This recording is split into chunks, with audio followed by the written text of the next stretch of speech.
Hey everyone, what would you do if you knew that you were going to die soon and there was nothing you can do about it?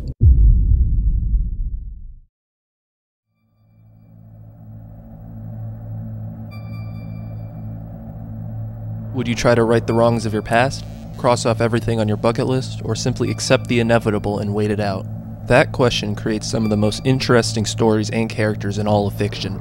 When a character knows they're going to die, it completely changes them to the point where they are no longer the character we're used to. And from an audience's perspective, knowing a character will die at the end can actually have more of an impact than if we didn't know. Sure, giving a character an abrupt death can still have some emotional weight, but if you know that a character that you've learned to love over the course of a story is going to die, then the whole time you will be begging for a different outcome.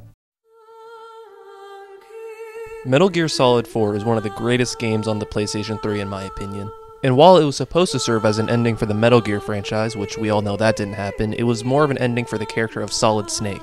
We all know Solid Snake as the quote-unquote man who makes the impossible possible, the man who fought cyborgs, telepaths, and giant robots alike. He was seemingly unstoppable. But what if you take that idea of unstoppable video game protagonist away from him and make him a weaker, older man? From the very beginning of the game, you know you don't have long to live. And while you play, you notice Snake's age start to catch up with him.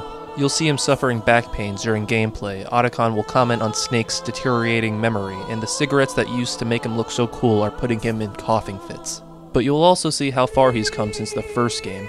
He became great friends with Otacon, helped raise a little girl who lost her mom, and despite the insurmountable odds, still tries to fight for what's right. And that's why when you reach the end of this very long game, it hurts to see this war hero who's given up so much to die for reasons beyond his control. And that's also how me and a lot of other people felt about Logan.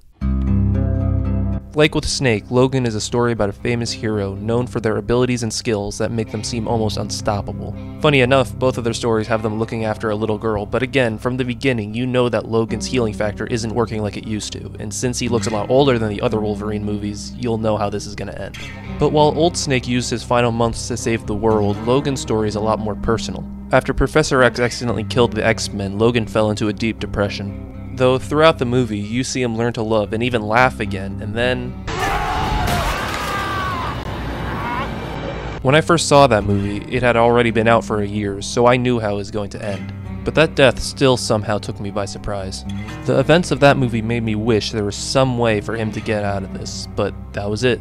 The end of Wolverine. And I think there's something about telling the audience that a character is going to die beforehand that makes a character's send-off much more impactful. Characters who die without warning lose some of the impact that a death should have. Knowing the fate of a character from the beginning stretches out that depressive feeling throughout the whole story. You'll always have that dark looming cloud above you, even when things are seemingly going well. On a slightly lighter side, I wanted to talk about one of my favorite episodes of The Simpsons. Season 2's One Fish, Two Fish, Blowfish, Bluefish. And as you probably could guess, this episode deals with Homer learning that he'd been poisoned and is going to die in 24 hours. And while this episode still has some jokes to keep that light Simpsons mood, this episode was definitely a lot more emotional than your typical Simpsons episode. The reason this is one of my favorites is because it truly shows the kind of person Homer Simpson really is. Despite how he's portrayed in later seasons, early seasons Homer loved nothing more than his family. This episode shows him being a great father, husband, and son. In fact, he sacrifices certain things on his bucket list just to spend some more time with his dad. And this is why I find the characters on a timer trope so fascinating. It allows us to see a character for who they really are. In their final moments, there is less fear and more motivation to do something before time runs out. But what if that motivation becomes desperation, and that lack of fear makes you do something terrible?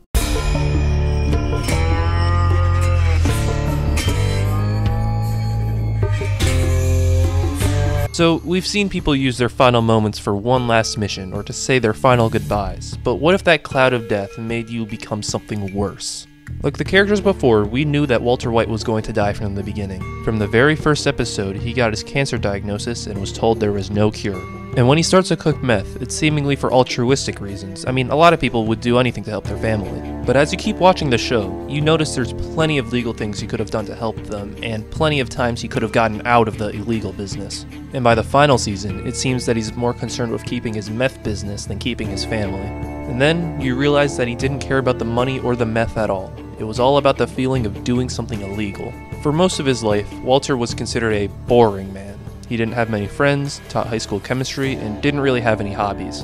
But when he realized that he was going to die, it was like a weight had been lifted off him. That finally gave him the confidence to do something dangerous. And, like with Homer, it showed his true colors. The Walter White everybody knew before Season 1 wasn't the true Walter White.